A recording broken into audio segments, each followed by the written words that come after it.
السلام عليكم ورحمة الله وبركاته. كل سنة وانتم طيبين يا حبايب قلبي، وبعود الأيام ورمضان كريم علينا وعليكم يا رب. اللهم تقبل صيامنا جميعا. يلا بينا كده بقى نعمل بطاية جميلة كده، ملكة بقى السفرة بتاعت رمضان. وأحلى حاجة طبعا في رمضان بناكلها، وأول يوم لازم ناكل بط. معايا بطاية بقى بلدي كده، بطة سوداني من على السطوح طبعا، بطة جميلة كده تستاهل بقكم. ومعايا بصلايه كبيره مفرومه فرم ناعم زي ما انتم شايفين. هتبل البصلايه بملح وفلفل، وهتبلها كويس قوي قوي قوي بالشكل اللي انتم شايفينه ده. وبعد كده هجيب البطايه بتاعتي بقى وهحشيها بالبصل اللي احنا تبلناه ده. صدقوني الخطوه دي بتفرق جدا جدا في طعم البط وفي طعم الفراخ بتاعك، وكمان اي حاجه انت تسلقيها تبليها كده بالبصل من جوه ومن بره ومن تحت الجلد. صدقوني هتفرق معاكم في الطعم جدا. معايا هنا بقى ميه على النار، ميه بتغلي، هحط فيها بقى بوكيه جرنيه بصل وطماطم وجزر وفلفل وتوم وورق لورا وحبهان وقرنفل ومستكه وكبيبه صيني وفلفل اسود وقرفه خشب وورق لوري. كل ده هنزل بيه بقى، هنزل في الميه المغليه، وبعد كده هنزل بالبطه الجميله بتاعتي زي ما انتم شايفين كده. هسيبها بقى لحد لما تستوي، وبعد كده هظبط الملح بتاعي وخلاص كده. يلا بينا بقى نجهز للممبار. احنا بقى عندنا عادات وتقاليد كده لازم بنعملها اول يوم رمضان، بط وممبار، ما نقدرش نغير العادات بتاعتنا. معايا بقى ممبار متنضف كويس جدا ومنقوع، صفيناه كويس جدا من المية بتاعته. وبعد كده بقى هنجيب معانا بصل مبشور وطماطم مبشورة وفلفل حامي متقطع ورز مغسول ومتصفي وبقدونس وكزبرة وشبت. ومعايا كمان صلصة طماطم كانت متسبكة عندي قبل كده للمحشي، طلعت منها يا دوب حتة صغيرة كده هنحطها على الممبار. اول حاجة هعملها، اول خطوة هجيب بقى البصلتين الكبار المبشورين وهتبلهم بملح وفلفل كويس جدا. هاخد بقى البصل ده وانزل بيه على الرز.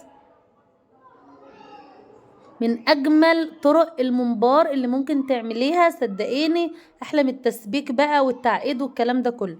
هننزل بقى فوق الرز بالبصل المبشور ومتبل، وبعد كده بالطماطم المبشورة وبالقرنين الفلفل الحامي، وبمعلقتين كبار كده من صلصة الطماطم اللي احنا سبكناها مع بعض. لو ما عندكيش صلصة متسبكة زي دي، ممكن تحطي معلقتين كبار صلصة جاهزة برضو بيدوكي طعم حلو قوي. وهنقطع بقى الخضرة بتاعنا زي ما انتم شايفين كده خرط صغيرة، وهننزل بيهم على الرز. وبعد كده هنتبل بقى بملح، فلفل اسود، معلقة كبيرة من كل الحاجات دي، وكمون، بابريكا، سنة صغيرة كده من القرفة، وسنة صغيرة كمان من الجنزبيل، ومعلقة كبيرة من البهارات المشكلة. تمام. وحطيت مرقة دجاج بودر. هنقلب بقى كل الحاجات الحلوة دي مع بعض. هنا انا كنت حطيت ربع كوباية زيت بس ما جاتش في التصوير. هنجيب بقى الممبار بتاعنا ونبدأ نفتحه وندخل صباعنا الاتنين كده ونفتحه بالشكل اللي انتوا شايفينه ده، ونبدأ نعبيه بقى، بس بلاش تملي الممبار قوي.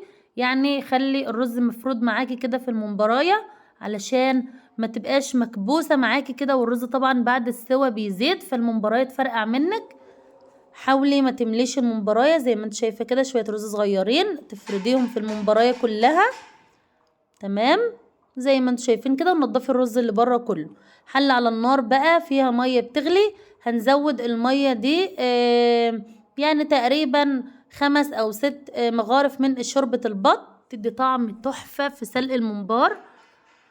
وهنزود بقى ورق لوري وحبهان وقرنفل وكبيبة صيني وقرفة خشب، كل الحاجات اللي بنحطها للحمة هنحطها للممبار، وملح وفلفل اسود ومرقة دجاج بودر، او ممكن مرقة دجاج مكعب زي ما انتي عاوزة. خلاص الحاجات دي كلها بتغلي كويس جدا مع بعض. هاخد الممبار بتاعي بقى وانزل واحدة جنب واحدة كده. بلاش تملي الحلة قوي قوي علشان خاطر ان الممبار بتاعك برضو ما يتكبسش على بعضه ويفرقع منك. حاولي كده تخلي فيه مكان فاضي ان انت تقلبي الممبار ويعرف يغلي كده وياخد ويدي مع نفسه. تمام. خلاص حطينا كمية الممبار بتاعنا اهو. هنوارب بس الغطا بتاع الحلة كده ساعة الا ربع من بداية غليان الممبار. من بداية ما يغلي عديله او عايريله بالساعة، ساعة الا ربع. وطلعي الممبار بتاعك بقى وبألف هنا وشفا زي ما انتوا شايفين كده مستوي وزي الفل. طاسة على النار فيها شوية زيت، هنبدأ نقلي الممبار بتاعنا زي ما انتوا شايفين كده بالشكل الجميل ده. هنقلي بقى الممبار بتاعنا زي ما انتوا شايفين كده بالشكل الجميل ده. ومعايا بقى طبق كده فيه مناديل. هقلي الممبار بتاعي واطلعه على مناديل علشان يصفي الزيت بتاعه خالص لحد لما نيجي نقدمه في الاكل. اهو ما شاء الله كده الممبار بتاعي اهو اتحمر كله. هنرش عليه بقى شوية ملح وشوية فلفل وتاكلي احلى ممبار ممكن تشوفيه. طعم وريحة ولون وحشو بسم الله ما شاء الله. حاجة جميلة جدا جدا وحلوة قوي. خلاص الممبار بتاعنا كده جاهز. البطة بتاعنا استوت وبقت زي الفل. طلعناها صفيناها كويس جدا من الشوربة. وهناخد حتة صلصة من اللي باقية معانا بتاعة المحشي وهندهن البطاية بتاعنا كويس قوي قوي وهندخلها الفرن تحت الشواية تاخد اللون الجميل اللي هتشوفوه دلوقتي وهتاكلوها وبألف هنا وشفا. لو ما عندكيش صلصة من دي ممكن تعملي معلقة صلصة جاهزة وعليها معلقة زيت وملح وفلفل وتدهين البطة بتاعتك وتبقى معاكي قمر ما شاء الله. ودي سفرة رمضان، سفرة أول يوم رمضان بتاعنا، وده الفطار بتاعنا. البطاية التحفة شايفين واخدة لون تحفة جميل جدا. وكان عندنا كده طبق رز معمر حطيناه وممبار وشوربة وسلطة ومخلل وتمر بقى وحاجات جميلة ما شاء الله. كل سنة وانتم طيبين وبعود الأيام ورمضان كريم علينا وعليكم يا رب. واستنوني ان شاء الله في سفرة جديدة ان شاء الله من رمضان. كل سنة وانتم طيبين يا حبايبي في رعاية الله. السلام عليكم.